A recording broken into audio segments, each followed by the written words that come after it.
Breaking news చూస్తున్నాం. మాచర్ల నియోజకవర్గ YSR Congress party మాజీ ఎమ్మెల్యే పిన్నెల్లి రామకృష్ణారెడ్డికి ఏపీ హైకోర్టు అయితే గట్టి షాక్ని అయితే ఇచ్చింది. ఆయన మీద ఉన్నటువంటి 4 కేసులకు సంబంధించి ముందస్తు బెయిల్ పిటిషన్లన్నింటిని కూడా రద్దు చేస్తూ కూడా హైకోర్టు కొద్దిసేపటి మీద నిర్ణయం అయితే తీసుకోవడం జరిగింది.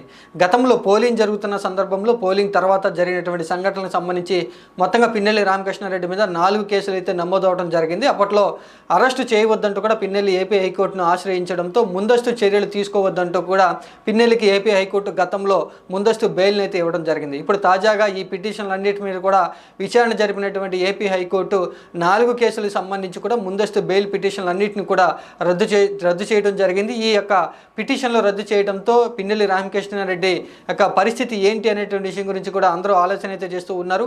ఈవీఎం మిషన్ను ధ్వంసం చేసినటువంటి ఘటన, ఆ తర్వాత ఎలక్షన్లో జరిగినటువంటి హత్యాయత్నం కేసుకు సంబంధించి, అల్లర్ల కేసుకు సంబంధించి మొత్తంగా పిన్నెల్లి మీద 4 కేసులు అయితే నమోదవడం జరిగింది.